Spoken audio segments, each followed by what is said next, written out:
In a small town nestled in Connecticut, there exists a factory that has brought joy to millions for decades. This is the story of PEZ, a simple candy that evolved into a cultural phenomenon.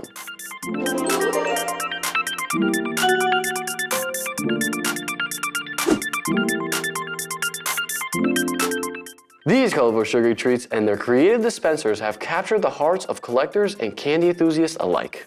Founded in 1927 by Edward Haas III, PEZ began its journey as an alternative for smokers, but soon its destiny would change forever. It was just kind of the right product at the right time. It seemed, this is, early 20s. It was introduced in Europe and people liked the idea, apparently. And it grew quite successfully throughout Europe and other parts of the world. But PEZ really didn't become the brand that it's known for today or the product that it's known for today until the introduction to the United States in 1952. The initial launch or the initial release of PEZ in the United States wasn't nearly as successful as they'd hoped or planned it to be. However, with time, PEZ made a convincing effort to appeal to the U.S. consumers. On November 19, 1973, PEZ opened its first warehouse and manufacturing facility in Orange, Connecticut. Creating the PEZ tablets involves a multi-stage process. The candy tablets first start out as powdered sugar, which gets spun in a machine called a granulator that turns the fine sugar into bigger granulated crystals. The sugar is then colored and flavored before being compressed with 3,000 pounds of force. About 500,000 candy tablets and 21,600 wrapped rolls are completed every hour. It was the introduction to the U.S. market that kind of really changed the brand and created the success that we have today.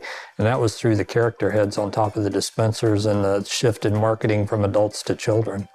The first licensed character followed shortly after that was Popeye, late 1950s, and then Mickey Mouse in 1961. And they never really disappeared. Every year they're making more and more and more of these. Even more recent pop culture icons, such as Trolls and Pokemon, have had their chance at joining the PEZ community. This two-way relationship between PEZ and their brand partnerships have benefited both equally. You're not famous till your head's on a PEZ dispenser. PEZ isn't just about the candy or the dispensers. It's about the community it's built. A community of passionate collectors who cherish every dispenser. That's me. I'm just a small person down there.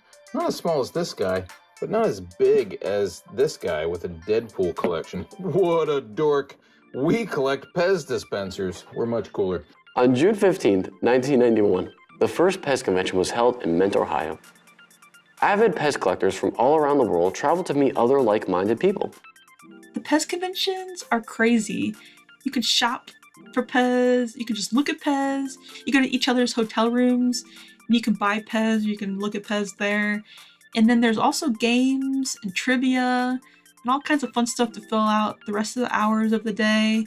I love the sense of community, and we all have this one thing in common, but everybody is just such a good, nice, genuine person in this community too, where I can jump on a Zoom call and we might not talk about PEZ more than 10% of the time. The other 90% is just about other random stuff, but it's like hanging out with my friends. I really enjoy that. The company primarily sticks to the 10 flavors that stay consistent throughout the commercial dispenser releases. We have remained with the core fruit flavors for quite a number of years. We have 6 flavors, cherry, grape, lemon, orange, strawberry, and raspberry, and grape, if I didn't already mention that one. And then we do 4 sour flavors. So at the core, we have 10 flavors pretty consistently day in and day out and have for a number of years. One of the largest depositories for PEZ information can be found in the PEZ Visitor Center, created in 2011.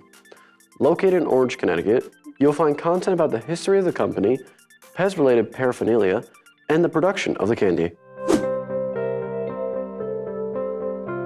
Since its start in 1927, PEZ has grown to be a global cultural phenomenon. Whether you enjoy it for the candy, the dispenser, or the thrill of collecting, there is no doubt that PEZ has a certain magic that has won the hearts of both adults and children around the globe. It's just been there, and it's been a constant. And I think that's really, what has made it such an icon. You know, it hasn't disappeared at all. You know, it's been around forever, and kids love it still. And adults like me love it, more so for the dispensers and the candy. But to a kid, hey, it's candy and a fun dispenser. It's candy and a toy all in one. You know, doesn't get much better than that when you're a kid, right? Well, I think the PEZ community is one of the best communities you could probably be a part of. The combined work of PEZ enthusiasts, its founders, and current staff allowed for the brand to grow into what it is today. Now, PEZ looks to the future to grow into an even better brand and icon. How would you describe PEZ in one word? Fun. Fun. Yeah, I mean, you're laughing. How can you not look at a PEZ and smile, laugh, relate? You know, it's relatable, it's fun. It's exactly. I mean, people do. You get several of them. You got a collection. It's a fun brand. I love collecting the PEZ dispensers. I always have, always will.